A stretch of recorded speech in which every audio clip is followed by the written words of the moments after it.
George the Hagiorite, George of Athos, Giorgi Mtatsmindeli, Giorgi Atoneli was a Georgian monk, calligrapher, religious writer, and translator, who spearheaded the activities of Georgian monastic communities in the Byzantine Empire. His epithets Mt'atsmindeli and At'oneli, meaning of the Holy Mountain and of Athos respectively, are a reference to his association with the Iviron monastery on Mount Athos, where he served as hegumen, one of the most influential Christian churchmen of medieval Georgia. George acted as an arbitrator and facilitator of cross-cultural engagement between his native country and the Byzantine Empire. He extensively translated the Fathers of the Church, the Psalms, works of exegesis and synaxaria from Greek, some things which had not previously existed in Georgian, revised some others, and improved the translations of one of his predecessors, Euthymius of Athos,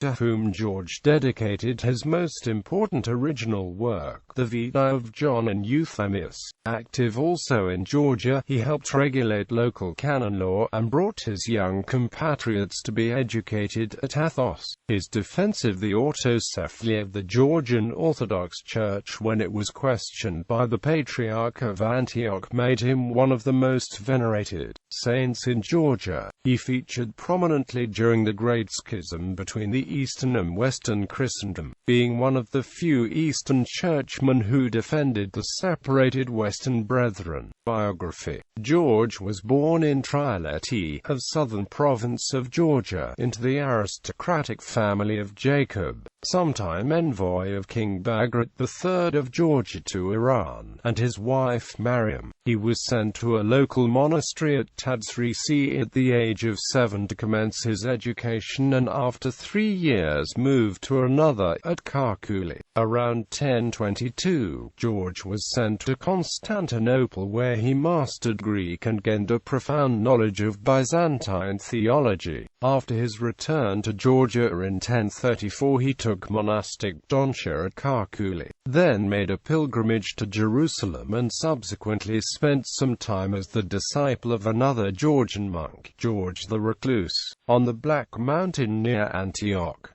In 1040, George established himself at the Iviron monastery on Mount Athos, Greece. 4 years later, upon the death of the hegumen Stephanos, George was consecrated as his successor. He reorganized and refurbished the Iviron cloister, and made it into a vibrant center of Georgian Orthodox culture. At some point between 1052 and 1057, George left his fellow monk Georgi of Atoneli in charge of the Iviron monastery, and set off to Antioch to appear before the Patriarch to defend his brethren accused by a group of the Greek clerics of heresy. The dispute quickly evolved around the canonical legality of the autocephaly of the Georgian Orthodox Church, which had originally operated within the framework of the See of Antioch, but had been becoming increasingly independent since the 6th century. In defense of the Georgian autocephaly, George was referring to Saint Andrew's mission to ancient Colchis in Iberia, a version which appears in medieval Georgian ecclesiastic tradition. Early in the 11th century, the autocephalous Catholicos Melchizedeki assumed the additional title of Patriarch, but Antioch was reluctant to recognize the move on the grounds that none of the 12 apostles had peregrinated in Georgia. In the end, George persuaded Theodosius III of Antioch to grant his confirmation to the autocephalous status of the Georgian Church. This happened around the same time when the Byzantine government finally abandoned its efforts at forcing Georgia into submission, and reconciled with the Georgian king Bagrat IV. In the gradually increasing polarity of the patriarchates of Rome and Constantinople that preceded the East-West Schism and a denouement of 1054, the position of Georgian churchmen, and especially that of the Iviron monastery, was more lenient than the Greek.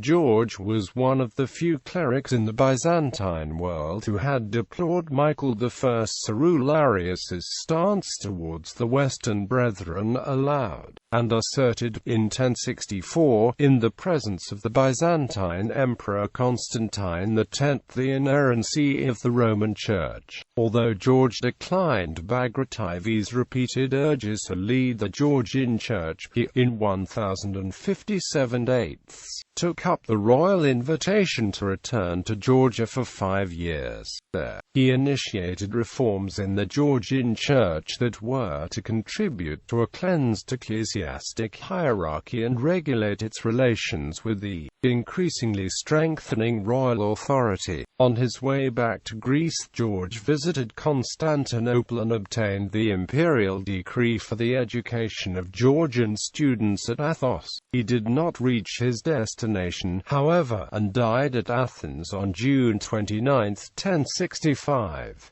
The Athonite monks interred him at the Iviron monastery. George the Hagiorite was subsequently canonized by the Georgian Orthodox Church and is remembered annually on July 10. Legacy. The influence of George's legacy on Georgian religious tradition was immense. He worked on an updated translation of the Gospels and translated, more literally, writings of Basil of Caesarea, Gregory of Nyssa, Athanasius, John of Damascus, Nectarius of Constantinople, Dorotheus of Tyre and others. His translations as well as original works set the standards for the medieval Georgian hymnography, liturgy, and hagiography.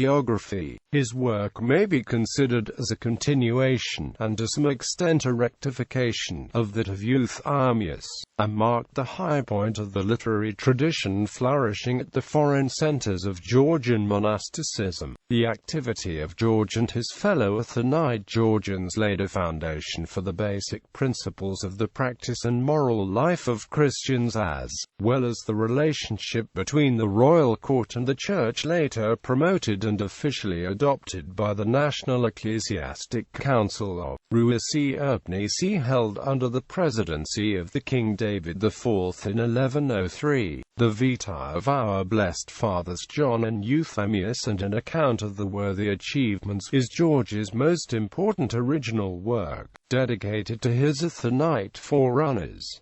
It combines hagiography with religious and political propaganda and historical record. Written some time after 1040, this manuscript of some 12,000 words in the Athos collection is a history and praise of the Iviron community, their contribution to the Georgian patristic literature and the defense of Byzantine monasticism. Apart from its political and theological message, George's work is noted for its graphic rhythmic prose, describing the monks working in the garden and vineyards. In 1066, a year after his death, George himself became the subject of a similar biography by his disciple George the Minor.